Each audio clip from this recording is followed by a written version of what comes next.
All Tripura hotel and restaurant owners association ने फैसला किया है कि त्रिपुरा में कोई भी होटल या रेस्टोरेंट बांग्लादेशी नागरिकों को अपनी सेवाएं नहीं देगा। यह निर्णय बांग्लादेश में हिंदुओं और अन्य अल्पसंख्यक समुदायों के खिलाफ बढ़ते उत्पीड़न के मद्देनजर लिया गया है।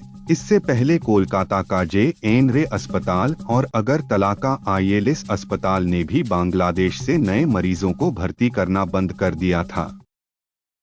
पश्चिम बंगाल की सीएम ममता बनर्जी ने इंडिया गठबंधन के नेतृत्व पर अपना दावा ठोका है। सपा और शरद पवार की एनसीपी ने ममता के नाम का समर्थन किया है। इस बीच पूर्व गवर्नर सत्यपाल मलिक का भी कहना है कि अगर इंडिया गठबंधन के सभी दल ममता बनर्जी को अपने नेता के रूप में आगे लाते हैं तो यह गठबंधन निश्चित रूप से सफल होगा। उन्होंने ममता बनर्जी और उद्धव ठाकरे को इंडिया गठबंधन के लिए सबसे अच्छा नेता माना है।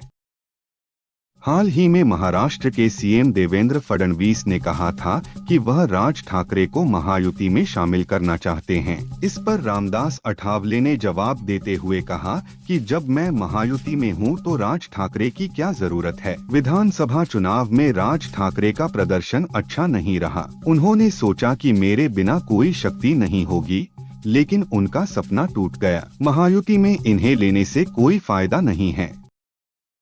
केंद्रीय मंत्री धर्मेंद्र प्रधान ने कहा कि 2047 तक देश की अर्थव्यवस्था $30 ट्रिलियन तक पहुंच जाएगी। झारखंड के जमशेदपुर में एक कार्यक्रम के दौरान उन्होंने कहा, भारत $3 ट्रिलियन के आकार के साथ 5वीं सबसे बड़ी अर्थव्यवस्था बना हुआ है। उन्होंने कहा कि अगले 3 वर्षों में यह $5 ट्रिलियन के साथ तीसरे स्थान पर पहुंच जाएगा और 2047 तक यह $30 ट्रिलियन की प्रणाली होगी।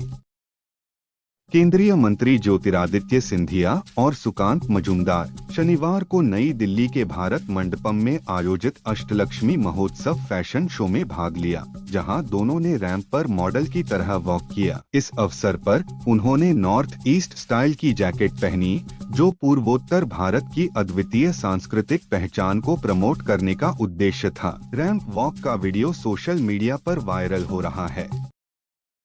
केंद्रीय गृह मंत्री अमित शाह ने एक कार्यक्रम के दौरान कहा कि भारत अपनी सीमाओं को सुरक्षित करने के लिए जल्द ही एक ड्रोनरोधी यूनिट बनाएगा, क्योंकि भविष्य में मानव रहित हवाई वाहनों का खतरा गंभीर होने वाला है। उन्होंने कहा कि भारत स्वदेशी मानव रहित हवाई प्रणाली CUAS ड्रोनम की मदद से पंजाब में भारत पाकिस्तान सीमा पर 55% ड्रोन को बेअसर करने में सक्षम रहा है। लखनऊ में मुस्लिम समाज ने बांग्लादेश के PM मोहम्मद यूनुस का पुतला फूंका। हजरतगंज में बीजेपी कार्यालय के सामने मुस्लिम समाज के लोगों ने बांग्लादेश के खिलाफ मुर्दाबाद के नारे लगाए। प्रदर्शन में शामिल लोगों ने कहा कि बांग्लादेश में हिंदू समुदाय के ऊपर अत्याचार बंद नहीं हुआ तो भारत में रहने वाले बांग्लादेशियों के खिलाफ मोर्चा खोल देंगे। तत्काल वहां के हिंदू समुदाय पर अत्याचार बंद हो।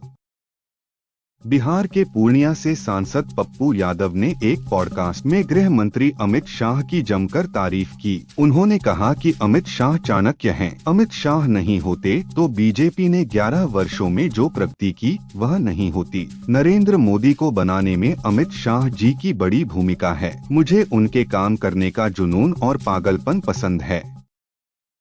यूपी में बिजली के निजीकरण के खिलाफ प्रदर्शन कर रहे कर्मचारियों को 25 संगठनों ने समर्थन दिया है। संघर्ष समिति के संयोजक शैलेंद्र दुबे ने कहा कि इन संगठनों से 16 लाख कर्मचारी हमसे जुड़े हैं। राज्य कर्मचारी भी जुड़ गए हैं। कर्मचारियों का दावा है कि निजीकरण से 77,000 कर्मचारियों की छंटनी होगी। आरोप लगाया कि रातों रात पूरा निगम बेच दिया जा रहा है। मांगे नहीं मानने पर बड़े आंदोलन की चेतावनी दी है।